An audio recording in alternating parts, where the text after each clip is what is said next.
11ኛ ቀኑን የያዘው የመካከለኛ ምስራቅ ውጥረት አሁንም በእጅጉ ተባብሷል። በየቀኑ አዳዲስ ሁነቶችን የሚያስመለክተን ይህ ውጥረት ከቀን ወደ ቀን እየተባባሰ መጥቷል። በተለይ በዚህ ቀጠና የሚገኙ ሀገራቶች ሳይፈልጉ በግዳቸው ወደ ጦርነቱ እንዲገቡ እየተገፉ ይገኛሉ። በአንድም ሆነ በሌላ መልኩ አንዳንድ ሀገራቶች እዚህ ጦርነት ላይ ለመሳተፍ ሙሉ ዝግጅታቸውን እንደጨረሱ እየተመለከትን እንገኛለን። ኢራን በመካከለኛው ምስራቅ በሚገኙ በርካታ ሀገራቶች ላይ ጥቃት አላደርስም ስትል ብትቆይም አሁን ላይ ግን ሁለተኛ ዙር ጥቃቷን ጀምራለች። የኢራኑ ፕሬዝዳንት መሱድ ፔዜሽኪያን እንደገለጹት ከሆነ በመካከለኛው ምስራቅ በሚገኙ ሀገራቶች ላይ እስካሁን ላደረስነው ጥቃት ይቅርታ ጠይቀው ነበረ። ነገር ግን ጥቃት አንፈጽምም ቢሉም አሁን ላይ አዳዲስ ጥቃቶችን ሲሰነዝሩ እየተመለከትን እንገኛለን። ይህም ውጥረቱን በእጅጉ ያባብሰዋል። ኢራን በመካከለኛው ምስራቅ ከሚገኙ ሀገራቶችም አልፋ የአውሮፓ ሀገር በምትሆነው ቱርክም ላይ ጥቃት እየሰነዘረች ነው። ሁለተኛ ጥቃቷ በቱርክ ላይ ተፈጽሟል። ይህም ቱርክ ወደ ግጭቱ ልትገባ የሚችልበት ሂደት እየሰፋ መጥቷል። እንዲሁም የአሜሪካው ፕሬዝዳንት ዶናልድ ትራምፕ እና የሩሲያው ፕሬዝዳንት ቭላዲሚር ፑቲን በዚህ ጉዳይ ላይ በስልክ ውይይት አድርገዋል። በስልክ ውይይታቸውም ላይ እንግዲህ በተለይ ደግሞ በዓለም የኢኮኖሚ ላይ የሚያመጣውን ጫና መወያየታቸው ተገልጿል። በዚህ ጉዳይ ላይ ሁለቱ መሪዎች እንግዲህ ሰፋ ያለ ውይይት አድርገዋል። ውድ የሐሳብ ዴይሊ ተከታታዮቻችን እንደምን ቆያችሁልን? ዕለታዊ የሐሳብ ዴይሊ ፕሮግራማችን እንሆ ተጀምሯል። የዛሬ የሐሳብ ዴይሊ ፕሮግራማችን የሚሆነው እንግዲህ በመግቢያ ላይ ያነሳውላቸው ዋና ዋና ሐሳቦች ይሆናሉ። በተለይ በመካከለኛው ምስራቅ ያለው ውጥረት 11ኛ ቀኑ ላይ ይገኛል። በእነዚህ 11 ቀኖች እንደዚሁም ደግሞ አሁን በቅርብ ሰዓት የተፈጠሩ አዳዲስ ጉዳዮችን ወደ እናንተ ማደርሳችሁ ነው የሚሆነው። ታዲያ በዚህ ሁኔታ ላይ እንግዲህ ይህ የተጋጋለው ጦርነት አሁን ወደ ከፋ ደረጃ ሊደርስ ይመስላል። ሁለቱ አካላቶች ከጦርነቱም ጎን ለጎን የቃላት ጦርነቱንም አያይዘው ቀጥለውበታል። ጦርነቱ በተለይ አሁን ወደ ግጭት ከተገባ በኋላ የቃላት ጦርነትን ብዙም አንመለከትም። ነገር ግን በሰሞኑ ደግሞ አዳዲስ የቃላት ጦርነቶች አሉ። ለዚህም ነው የአሜሪካው ፕሬዝዳንት ዶናልድ ትራምፕ በቅርቡ ያበቃል፣ ይህም ጦርነት በአጭሩ እንቋጨዋለን ሲሉ ዝተው ነበረ። የኢራን አብዮታዊ ዘብ እንደገለጸው ከሆነ የጦርነቱን ፍጻሜ መወሰን የእነሱ ጉዳይ ነው ብሏል።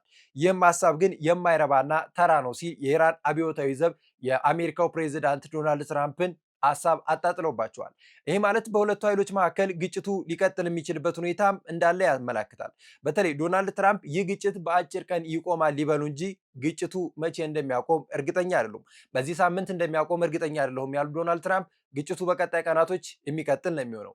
ኢራንም እንግዲህ ለዚህ ግጭት ሙሉ ለሙሉ ዝግጅቷን ያጠናቀቀች ሀገር ነች። አሁንም እንግዲህ ወደ ግጭቱ ከገባች 11ኛ ቀኗን ይዛለች። ይሄ ግጭት ከዚህም ቀናት ከፍ የሚል ከሆነ የኢራን መንግስት ራሱን ለመከላከልም ሆነ ለማጥቃት ዝግጁ መሆኑን እየገለጹ ይገኛሉ። ኢራን በዚህ ግጭት ውስጥ በተለይ ደግሞ ግጭቱ ከተጀመረ በቅርብ ቀናት ውስጥ አንድ ቃል የገባችው ጉዳይ ነበረ። ይህንንም ቃሏን አፍርሳለች። የኢራኑ ፕሬዝዳንት መሱድ ፔዜሽኪያን እንደገለጹት ከሆነ በመካከለኛው ምስራቅ ያለው ውጥረት እንዲህ በተባባሰበት ወቅት እንግዲህ ኢራን በርካታ በሚባሉ የመካከለኛው ምስራቅ ሀገራት ላይ ጥቃት ስትፈጽም ነበረ። ከዛ ወዲህ እንግዲህ ኢራን በጎረቤት ሀገራቶች ወይንም ደግሞ በቀጠናው ሀገራቶች ላይ ጥቃት አልፈጽምም፣ በተለይ ደግሞ ጥቃት እስካላደረሱብኝ ድረስ ምንም አይነት ጥቃት አልሰነዝርም ቢሉም ነገር ግን አሁን ላይ አዳዲስ ጥቃቶችን እየተመለከትን እንገኛለን። እንደው ኢራን በዚህ 24 ሰዓት እንኳን እነማን ላይ ጥቃት ፈጽማለች የሚለውን መመልከት እንችላለን። በባህሪ ላይ የሚሳኤል ጥቃቶችን አድርሳለች። በዚህም የሚሳኤል ጥቃት እንግዲህ በርካታ ሰዎች ላይ ጉዳት የደረሰ ሲሆን አንድ የ29 ዓመት ሴትን መሞቷ ተገልጿል። Iranian drones and missiles continue to target countries across the Gulf region. In Bahrain, one woman was killed in an attack targeting a residential building in the capital Manama.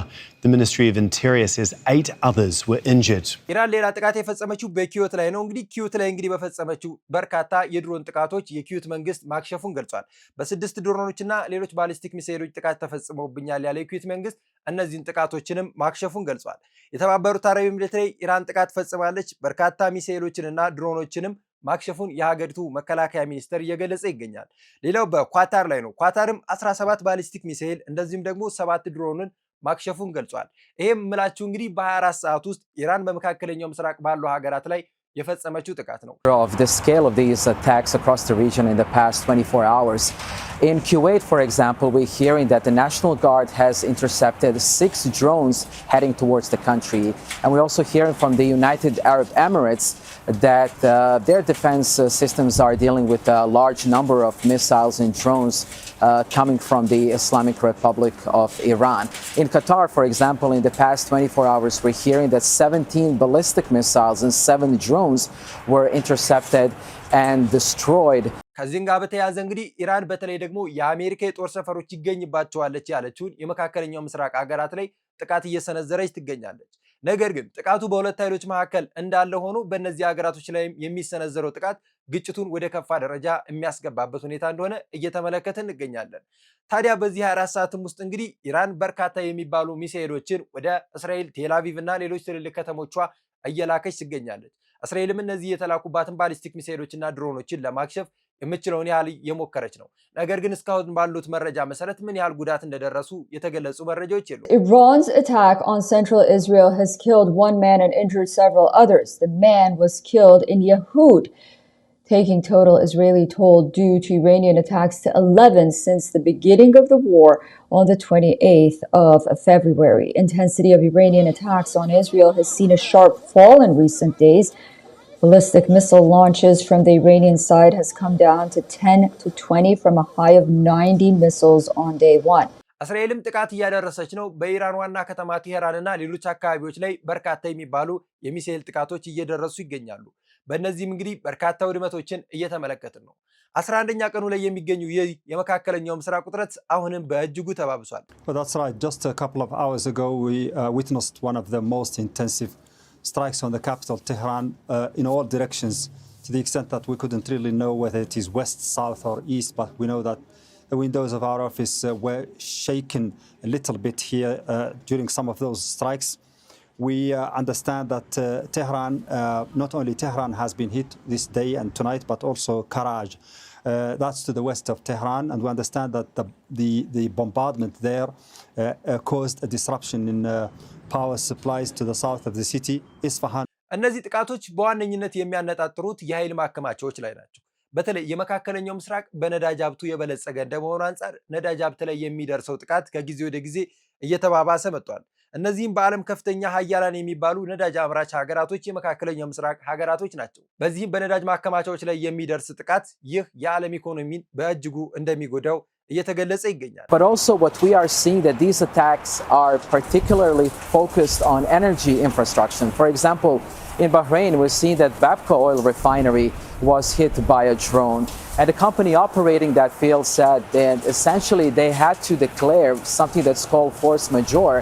That means that it cannot meet some of these contractual supply obligations because of these disruptions.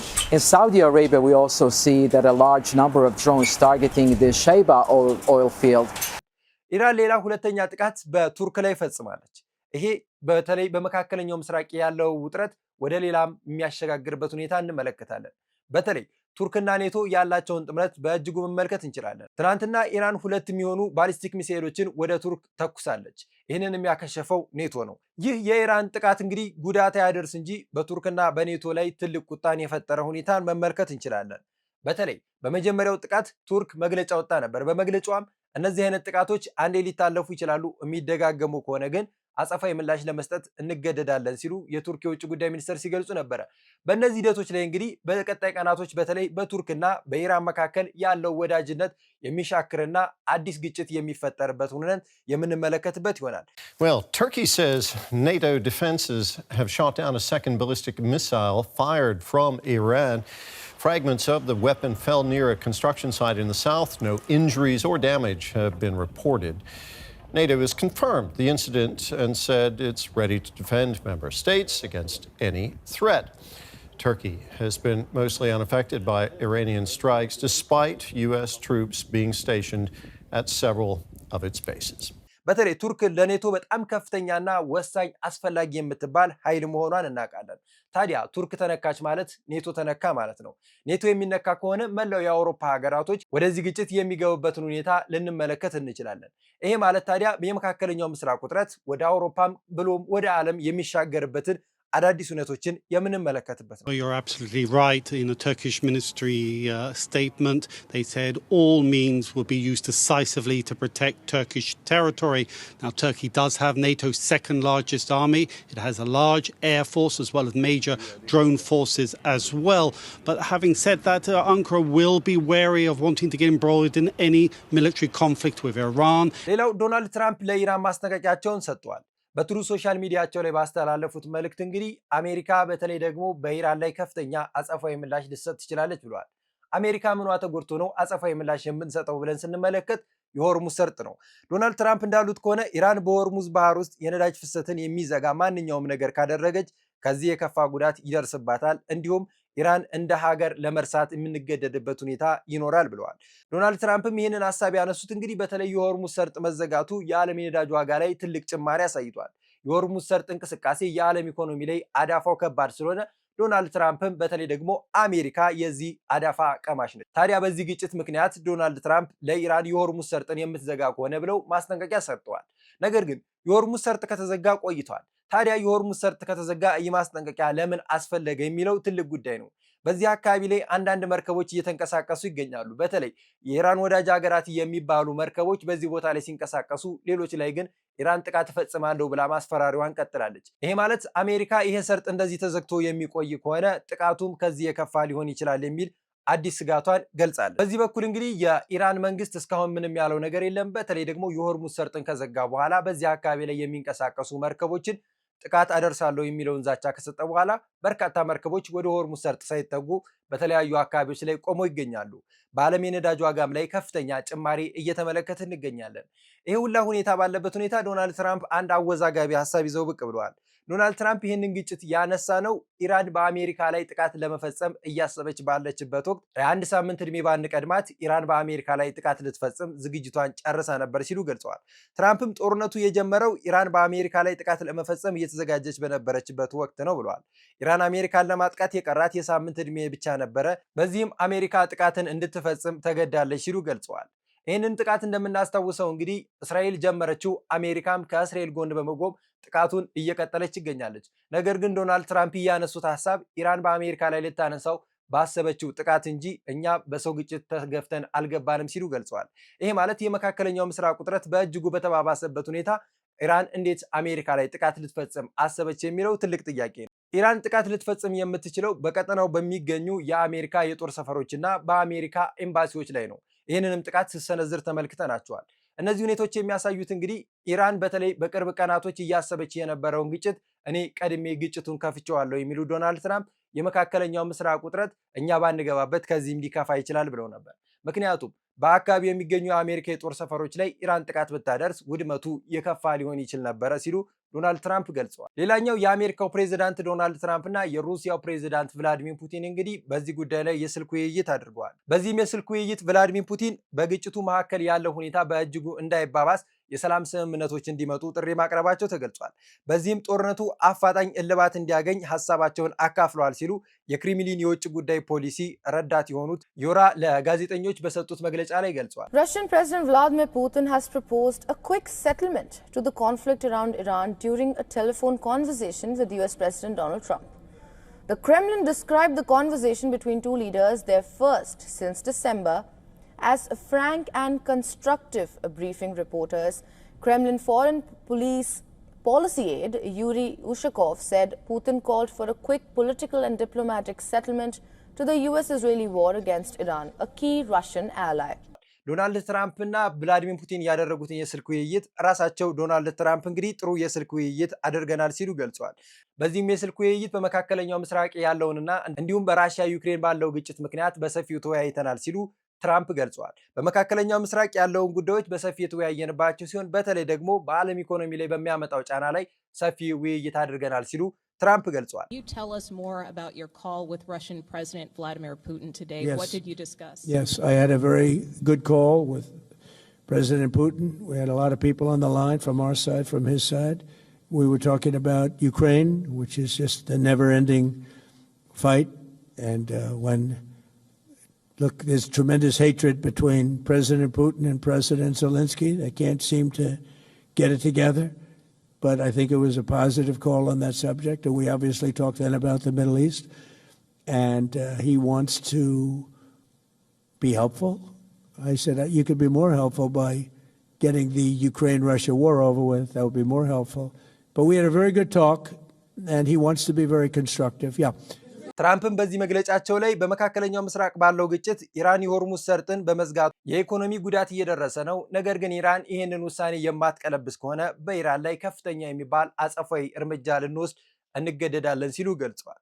ይሄ ሁላ ሁኔታ ባለበት እንግዲህ 11ኛው ቀኑ ላይ በሚገኘው በዚህ ግጭት ምክንያት እስካሁን እንኳን በኢራን በኩል ከ1300 በላይ ሰዎች መገደላቸው ተገልጿል። በተለይ ደግሞ ከህፃናት ከ8 ወር ህፃን እስከ 80 ዓመት ሴቶች ተገድለዋል ሲል የኢራን ጤና ሚኒስቴር ገልጿል። ይህ ማለት በመካከለኛው ምስራቅ ያለው ውጥረት ይህ መረጃ በኢራን በኩል ይወጣ እንጂ በተለያዩ ሀገራቶች ይህ ግጭት ባለበት ሁኔታ የበርካታ ሰዎች ህይወት እየተቀጠፈ ይገኛል። ይህም ግጭት በቀጣይ የሚቀጥል ከሆነ የሟቾች ወይንም ደግሞ የተጎጂዎች ቁጥር ከዚህም በላይ እጥፍ ሊሆን እንደሚችል እየተገለጸ ይገኛል። ውድ የሀሳብ ሌሊ ተከታታዮቻችን ዛሬ ያዝንላችሁ የሀሳብ ሌሊ ፕሮግራማችን ይህን ይመስል ነበረ። እናንተም እስከ ፕሮግራሜ ፍጻሜ አብራችሁን ስለቆያችሁ ከልብ እያመሰገኑ በቀጣይ ቀን በሌላ መረጃ እስከመመለስ ደግሞ ቸር ቆዩ።